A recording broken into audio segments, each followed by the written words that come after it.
Saudações, filhos d'Alva. Hoje eu vou falar um pouquinho sobre política. E eu quero usar um artigo. O tema do artigo é a Igreja Católica e a Escravidão Negra no Brasil a partir do século XVI, de Túlio Augusto de Paiva Pereira. O trecho que eu quero ler desse artigo, ele está aqui na página 9, lá no último parágrafo da página, diz o seguinte: esta união entre Estado e Igreja servia, principalmente, para justificar a ideologia do sistema colonial em relação à escravidão negra especificamente. Conforme a análise de Hornaert et al., de 2018, página 257, a religião funcionava na maioria dos casos como uma lavagem cerebral. Repetindo, a religião funcionava na maioria dos casos como uma lavagem cerebral, no sentido de inculcar nos escravos a virtude da obediência servil, da paciência passiva, da dependência, da entrega de sua dignidade. Continuando Hornaert et al., na página 2018, página 307, afirma que os negros escravos adquiriram com o tempo as virtudes do cativeiro, entre elas a resignação e também a mansidão, a paciência, a humildade e a submissão. Finalmente, a completa entrega da personalidade. De acordo com Adzi, 2008, na página 28, na perspectiva dos lusitanos, a crença católica deveria ser também um instrumento importante para a manutenção da ordem social. Repetindo, a crença católica deveria ser também um instrumento importante para a manutenção da ordem social, da qual fazia parte o Estatuto Escravocrata, em prol da própria metrópole. Desse modo, um questionamento sério de sua legitimidade seria um atentado contra a estabilidade,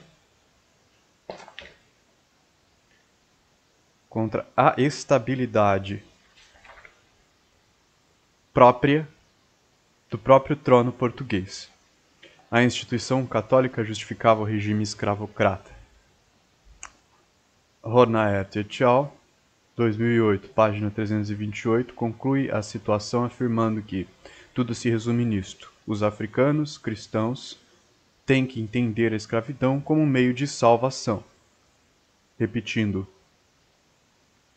tudo se resume nisso: os africanos cristãos têm que entender a escravidão como um meio de salvação. Quem procura fugir dos engenhos para os quilombos vive em estado de pecado mortal. A obediência ao feitor e ao senhor de engenho é obediência a Deus. Portanto, de acordo, ainda com Hornaert et al., 2008, página 340, aqueles religiosos que doutrinaram os africanos lhes ensinaram que os foragidos vivem em estado de pecado mortal, vão para o inferno, são condenados para sempre. Então, continuando, antes de continuar, vou comentar um pouquinho. Eu estou usando esse artigo como um exemplo para comentar sobre um comportamento comum, comportamento estrutural político na nossa nação, no nosso país. Um comportamento que já vem de muito tempo, vem de séculos atrás, um comportamento tradicional, entre aspas, que vem desde o período colonial, onde a moral e a religiosidade têm sido os principais armas de dominação psicológica do povo. Então, o povo que era escravizado, ele era escravizado a partir de uma organização, um alinhamento entre o Estado e a Igreja.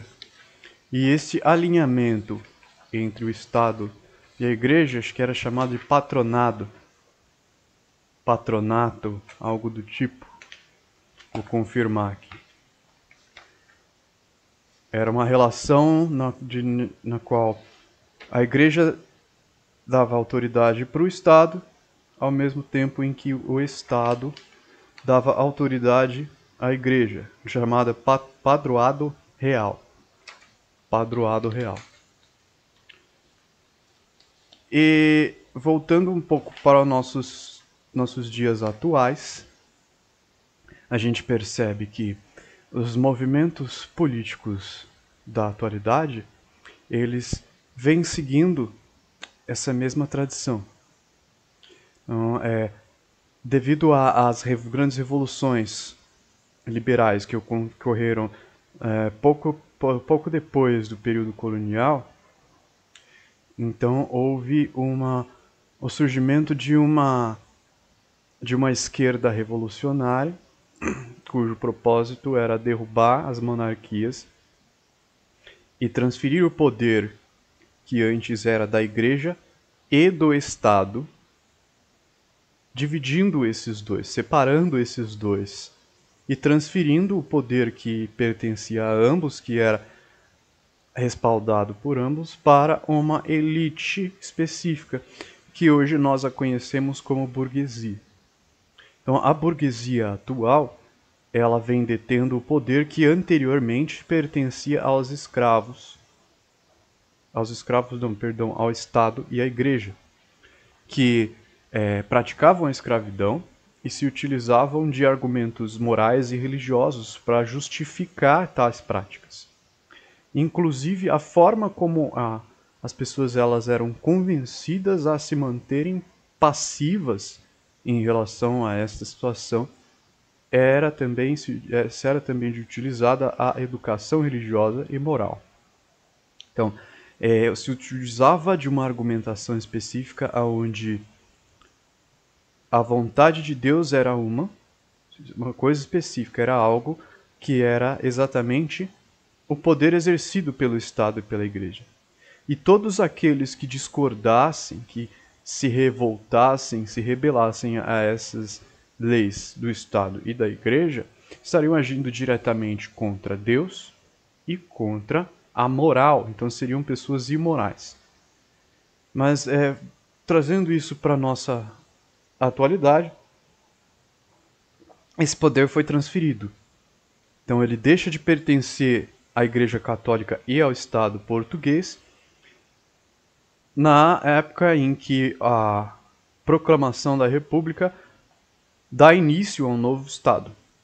Esse novo Estado, então, que vai ser regido principalmente por essa elite burguesa, que já é uma elite que vai herdar essa autoridade, esse poder conquistado pelas elites revolucionárias liberais dessas grandes revoluções. E aí a gente vai ter os partidos de esquerda, os movimentos de esquerda e de direita também, aqui no Brasil, tentando trazer soluções para esse conflito de poder. E a nossa esquerda, que antes deveria ter como tradição, como um propósito principal, a revolução, a resistência às imposições do extremismo da direita, do patriarcado e do autoritarismo e do militarismo que é predominante do lado da direita, deveria então sofrer uma resistência por parte da esquerda.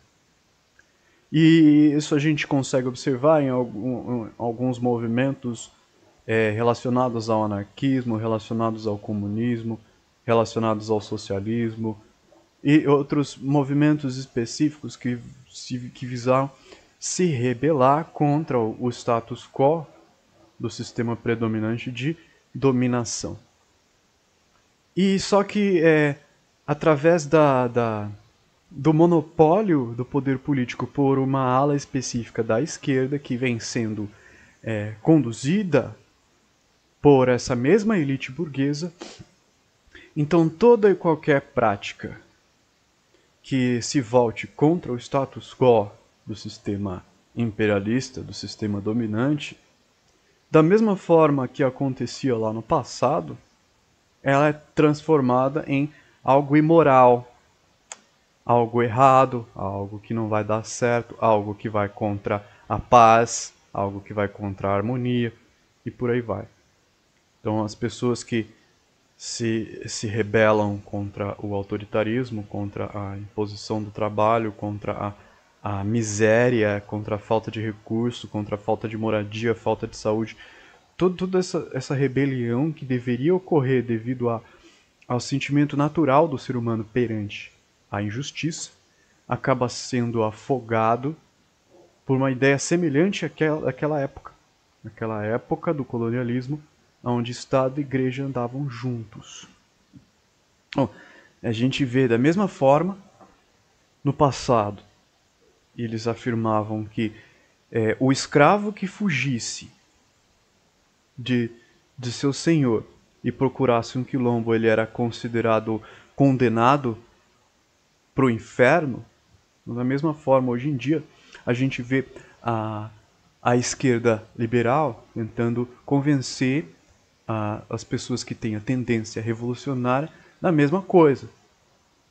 De que se elas agirem contra o sistema, de que se elas se revoltarem, se elas se rebelarem, se elas forem radicais, deixarem de ser passivas e partirem para uma reação, então elas serão imorais.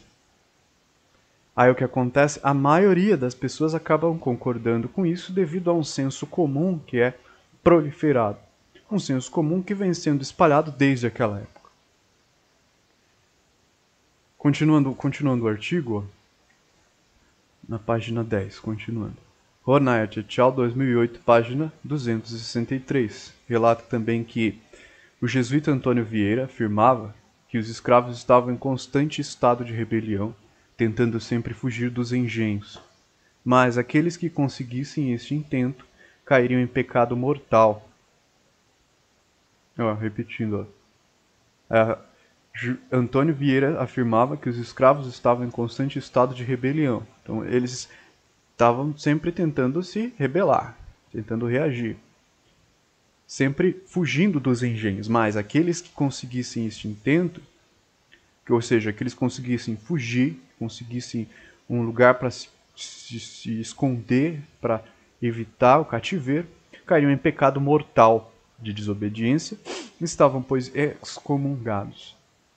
Então, hoje em dia, essa prática a gente consegue enxergar essa prática dentro dos próprios movimentos de esquerda, dentro dos próprios movimentos que se dizem de esquerda, que se dizem revolucionários, que se dizem em prol de uma justiça social. Porque a partir do momento em que você se declara como alguém radical, em busca de uma resistência, em busca de uma fuga do sistema imperialista, a pessoa é automaticamente taxada como uma pecadora mortal e ela é excomungada. Então é o que acontece hoje em dia. Você entra em grupos de esquerda para tentar se organizar e o que acontece é exatamente a prática religiosa colonial que transforma o radical em um pecador e acaba excomungando ele do meio, excomungando ele do grupo. Então aquele grupo acaba praticando a mesma coisa que praticava o Estado e a Igreja lá no período colonial. Por outro lado, ainda segundo Hornaert, 2008, página 337, o escravo, consciente de sua posição dentro da engrenagem social do colonialismo, se convertia irremediavelmente num revoltado. Repetindo, um escravo consciente de sua posição dentro da engrenagem social do colonialismo se converteria irremediavelmente num revoltado. Então é por isso que ele era excomungado, porque ele era taxado como um revoltado irremediável.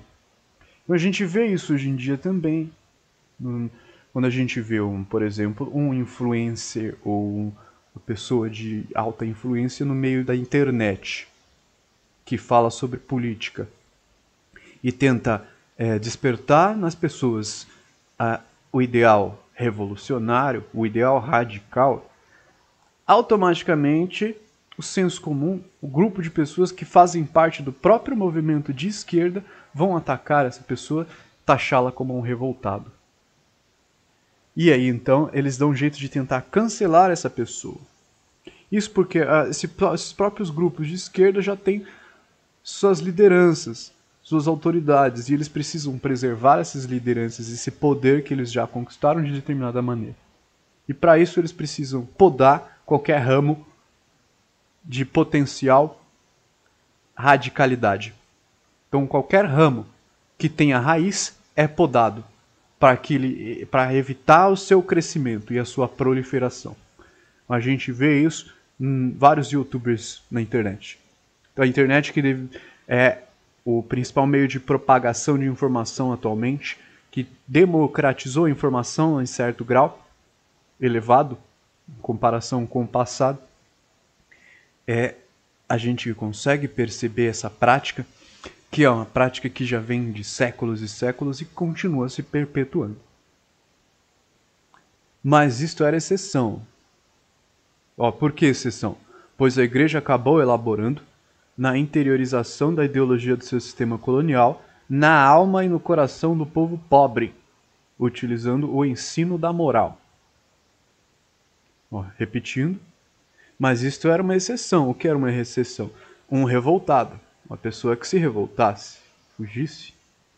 Pois a igreja acabou colaborando na interiorização da ideologia do sistema colonial, na alma e no coração do pobre, do povo pobre, utilizando o ensino da moral. Então aí a gente consegue perceber a consonância do artigo do autor Hornaert, de 2018, com relação à filosofia de Nietzsche, por exemplo.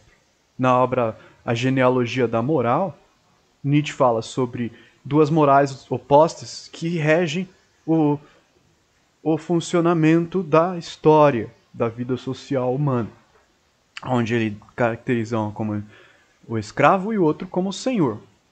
Então, a gente vai observar essas duas qualidades presentes em toda a nossa história, tanto anterior ao período colonial quanto posterior ao período colonial.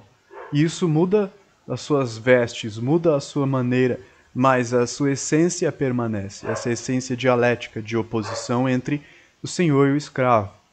Então Nietzsche vai falar nessa obra sobre a moral do senhor e a moral do escravo, onde a moral do senhor se resume em realizar a sua vontade, em realizar os seus desejos e agir de forma ativa, impondo a sua vontade à natureza, em oposição à moral do escravo, onde o escravo se torna alguém passivo, repleto de ressentimento, incapaz de reagir. E essa incapacidade de reagir, devido a uma paralisação, faz com que ele seja subjugado pelo Senhor. Então existe aí um ataque direto à moral do povo. E aqui no artigo especifica o povo pobre. Porque a gente aboliu a escravidão na Lei Áurea. Mas essa abolição da escravidão, ela ocorreu apenas de uma forma oficial, mas não na prática, apenas em teoria. Porque as pessoas que eram escravas do passado, elas foram jogadas a Deus dará, elas foram abandonadas na rua.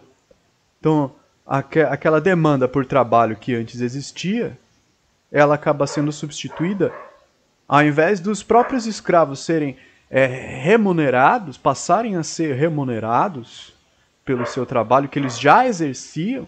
Então eles são exilados das fazendas, são transformados em marginais, e os europeus são trazidos para cá.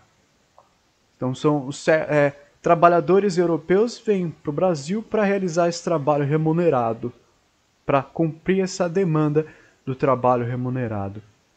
E aí essa grande massa de escravos, acaba se proliferando, se desenvolvendo de forma marginalizada em relação à civilização, em relação à sociedade. E essas pessoas que compõem, os descendentes dessas pessoas, acabam formando então a grande massa de pessoas trabalhadoras da nossa sociedade atual. E esses trabalhadores da nossa sociedade atual, que nós observamos que vivem em condições de subsistência extremamente precárias, por falta de moradia, falta de saúde, falta de remuneração adequada. Então, na prática, isso ainda permanece um trabalho escravo, porque o trabalho é algo imposto. Eu não tenho a liberdade de escolher o meu trabalho. Hoje em dia eu me formo em determinada profissão e eu não consigo exercê-la. Isso porque não há trabalho, não há vagas de trabalho. E isso é proposital, porque essa mesma elite, ela se beneficia com o desemprego. Porque assim eles conseguem contratar as pessoas com as piores condições possíveis. Então, a moral do trabalhador continua sendo atacada. Continua sendo atacada não só por essa elite burguesa, mas pelo próprio senso comum. Pelo próprio senso comum do próprio povo pobre, que acabou inculcando em seu coração e em sua alma a ideia de que a revolta, a rebelião, a resistência, a reação à opressão é um pecado. O trabalhador acabou crescendo e aprendendo e sendo educado a acreditar que o seu direito de autodefesa é, na verdade, um pecado perante a lei natural das coisas.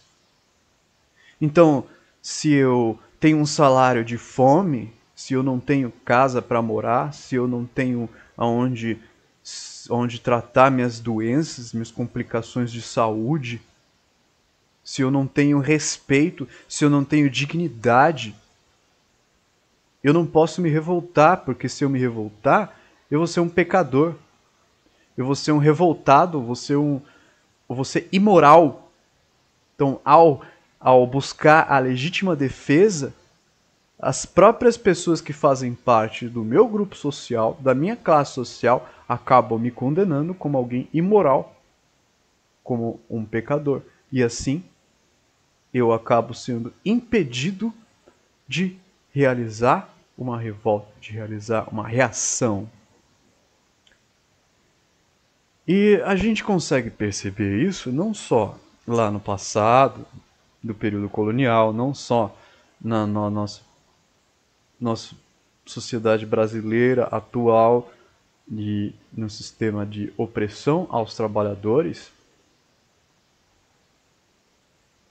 mas a gente também consegue observar em determinadas ideologias que se dizem filosóficas, mas que tentam inculcar na mente das pessoas uma moral pacifista. Uma moral onde a paz deve perdurar acima de qualquer coisa. E isso acaba mantendo as pessoas também em um estado de passividade. E qual o argumento que eles usam para dizer que a passividade ela é a melhor ação, é a melhor reação? Eles usam de um discurso ascetista. Eles usam de ascetismo para tentar dizer o quanto isso é belo. Então eles vão usar tanto da ideologia cristã, que traz essa ideia de pecado e de punição pelo inferno, como eles vão usar também a yoga dos hindus, vão usar o budismo dos chineses, eles vão usar a filosofia grega, alguns aspectos da filosofia grega. Tudo isso eles vão usar como meios de argumentação, como instrumentos de argumentação para estabelecer a moral do escravo, como diria Nietzsche. Uma moral de passividade. Então, o básico dessa doutrinação é: o ódio faz mal. O ódio é ruim. O ódio é um desequilíbrio. O ódio é pecado. O ódio é errado. O ódio é rudimentar. O ódio é selvagem. Então você precisa combater o seu ódio. Você precisa reprimir o seu ódio. Você precisa silenciar o seu ódio. Então, para isso, você não pode reagir. Não pode reagir às suas emoções. Você não pode reagir ao seu sofrimento. Você não pode reagir às opressões. Você não pode reagir às imposições. Você não pode negar aquilo que lhe é imposto socialmente. Você precisa aceitá-lo, porque você precisa ser pacífico, porque a paz é a principal virtude. E isso é o que acabam convencendo as pessoas. Então elas acabam sendo desarmadas do seu direito de legítima defesa. Elas acabam sendo convencidas de que elas precisam ser vegetais. Que elas precisam ser vegetais que não reagem a nada. Que não reagem às emoções, que não reagem aos impulsos, que não reagem à volição, que não reagem ao ódio. Ignoram a natureza, ignoram a inteligência da natureza enquanto manifesta as emoções, enquanto manifesta os sentimentos. Que tem um propósito, mas isso acaba sendo oprimido. E o ser humano, que não tem apenas uma natureza vegetal, mas animal, acaba sendo transformado num vegetal. A natureza animal do ser humano acaba sendo reprimida. E só que essa natureza reprimida, ela não é descartada como um todo. Veja bem. Aqui da mesma forma que fala que um revoltado, ele era considerado irremediável. Então ele precisava ser excomungado, precisava ser exilado. Precisava ser punido de alguma forma. E quem exercia essa contenção daquele que se revolta? O próprio povo pobre, o próprio escravizado. O próprio escravizado que se convenceu de que ser escravo é virtude, que se convenceu de que a paz acima da justiça é virtude. Foi convencido de que a radicalidade, a reação à injustiça é um pecado, é algo imoral. E por isso, o próprio povo, o próprio pobre, a própria classe trabalhadora, ela acaba agindo contra as pessoas que se revoltam, as pessoas que reagem, as pessoas que tomam consciência da injustiça e tentam reagir de alguma maneira. E é o que está bem presente no meio virtual hoje em dia, na internet hoje em dia. A gente observa os movimentos tradicionais de esquerda, tradicionais, sempre sendo submissos ao imperialismo, sempre se ajoelhando às imposições dos Estados Unidos e Inglaterra e demais nações imperialistas. E quando indivíduos específicos ou grupos específicos reagem a essa imposição, reagem a essa submissão, eles são combatidos pela própria esquerda. Eles são combatidos pelo próprio povo, pela própria classe trabalhadora. E isso se deve a um sistema de hipnose coletiva, de doutrinação coletiva, que a gente consegue observar através da literatura, que já existia um sistema de doutrinação. Então, eu vou reler o primeiro parágrafo que eu li no início. Diz o seguinte: esta união entre Estado e Igreja servia principalmente para justificar a ideologia do sistema colonial. A união entre Estado e Igreja que ela se desfez devido às revoluções, Revolução Francesa, Inglesa, Americana, mas que ela foi trazida novamente, trazida de volta pela maçonaria, pelos ingleses, pelos liberais, que deram força para o desenvolvimento do protestantismo, do luteranismo e por aí vai, que deram origem às igrejas pentecostais, que estão presentes hoje em dia na política, estão presentes hoje em dia no Estado, estão presentes hoje em dia nas funções de poder e principalmente em meio à periferia, em meio à classe trabalhadora. Então as pequenas igrejas estão em meio à classe trabalhadora, todas elas estão inculcando na mente e no coração das pessoas a ideia de que você deve ser um vegetal passivo e que você não pode sentir ódio. Não pode sentir ódio da injustiça, não pode sentir ódio da escravidão, não pode sentir ódio da exploração, não pode sentir ódio do racismo, não pode sentir ódio da discriminação, porque se você se revolta, você se transforma em um pecador, você se transforma em um criminoso. Então, a própria elite burguesa que detém os meios de produção, que detém o poder, que detém todos os benefícios, que monopoliza todo o lucro do trabalho humano, se utiliza dessa ideia e acaba transferindo para o próprio povo poder de polícia. De polícia que favorece a elite burguesa em si. E não que vai proteger o povo. É o povo agindo contra o povo pelo benefício da elite, pelo benefício da burguesia.